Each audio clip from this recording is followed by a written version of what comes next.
Good news, এখন থেকে ফেসবুকে মনিটাইজেশন না থাকলেও ফেসবুক থেকে আর্নিং করতে পারবেন। প্রত্যেকটা ভিডিও আপলোড করার সাথে সাথে আপনার সেই ভিডিওগুলোতে অ্যাড শো করবে এবং অ্যাডের মাধ্যমে আপনারা যে ডলারটা পাবেন সেই ডলারটা একটা সময় আপনার অ্যাকাউন্টের মাধ্যমে নিয়ে নিতে পারবেন। আজকের এই ভিডিওর মাধ্যমে আপনাদের দেখাবো আপনাদের ফোনে সেই সেটিংসগুলো আসছে কিনা, ফেসবুকের আপডেটের পর আপনার সেই সেটিংগুলো পেয়েছেন কিনা, সেই সমস্ত বিষয় নিয়ে আলোচনা করব। ভিডিওটি প্রথম থেকে শেষ পর্যন্ত দেখতে থাকুন। প্রথমে আপনার ফেসবুক অ্যাপ্লিকেশনটি আপডেট দিয়ে নেবেন। আপডেট দেওয়ার পরে এই অপশনটি আপনারা পেয়ে যাবেন। তারপর আপনার অ্যাকাউন্টে চলে আসবেন। অ্যাকাউন্টে আসার পর কর্নারের দিকে আপনারা একটি সেটিং অপশন দেখতে পাচ্ছেন। অবশ্যই সেটিং অপশনটিতে ক্লিক করে দেবেন।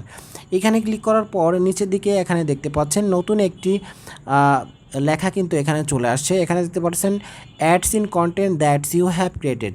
তো এই অপশনটি যাদের যাদের আসছে তারাই কিন্তু এখান থেকে আর্নিং করতে পারবেন।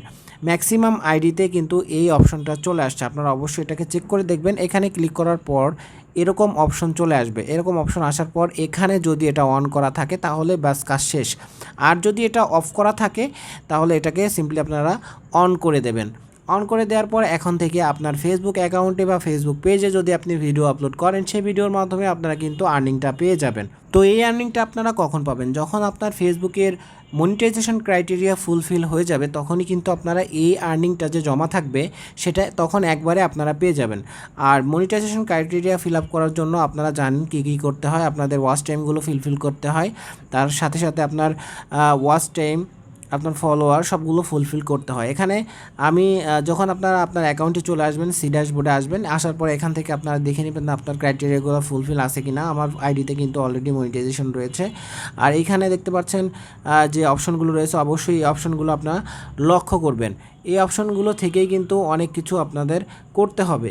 এখানে দেখতে পাচ্ছেন যে প্রথমে যে রিচ অপশনটা রয়েছে, এই রিচটা যত বেশি বৃদ্ধি পাবে তত বেশি আপনার কন্টেন্টগুলো মানুষের কাছে ছড়িয়ে যাবে। আর এই কন্টেন্ট পাবলিশের এখানে ক্লিক করে দেখবেন যদি কখনো এখানে লাল কালারের লেখাগুলো চলে আসে, মানে প্রিভিয়াস ডে থেকে আপনার কন্টেন্টগুলো আপলোড কম হয়ে থাকে, তখন কিন্তু এখানে লাল কালার চলে আসবে। আর এখানে নেট ফলোয়ার যদি আগের থেকে কম আসে, এখানে যদি এঙ্গেজমেন্ট কমে যায়, সব কিছু কিন্তু এখানে লাল কালারে শো করবে। আপনারা চেষ্টা করবেন এখান থেকে সবসময় গ্রিন কালারে রাখার জন্য। আর এখানে কন্টিনিউ গ্রোথ ইওর প্রোফাইল, এখানে এই অপশনটা যেন মাঝে মাঝে আপনারা লেখা দেখতে পারেন, সেটা খেয়াল রাখবেন। আর এখানে আরও কিছু অপশন দেখতে পাচ্ছেন, উইকলি প্রসেস। এখানে এই অপশনটিতে যখন আপনারা ক্লিক করবেন, এখানে ক্লিক করার পর যে ক্রাইটেরিয়াগুলো তারা দিয়ে থাকে সেগুলো ফুলফিল করার চেষ্টা করবেন। যেমন এখানে আমি দেখাই, এখানে তারা নতুন করে ক্রাইটেরিয়া দিয়েছে 40টা ফলোয়ার লাগবে, 11টা কন্টেন্ট আপলোড করতে হবে 6 দিনের মধ্যে। এখানে যে এঙ্গেজমেন্টগুলো রয়েছে সবগুলো কিন্তু এখানে শো করেছে। তাদের যে চ্যালেঞ্জগুলো দেওয়া থাকে, চ্যালেঞ্জগুলো ফুলফিল করেন তাহলে একটা টাইম দেখবেন আপনার প্রোফাইল গ্রো করেছে এবং আপনি আস্তে আস্তে এখান থেকে প্রচুর পরিমাণে আর্নিং করতে পারবেন। বন্ধুরা, আজকের ভিডিও ছিল এ পর্যন্ত। পরবর্তী কোনো ভিডিওতে আবার দেখা হবে। সে পর্যন্ত সকলে ভালো থাকবেন। আসসালামু আলাইকুম।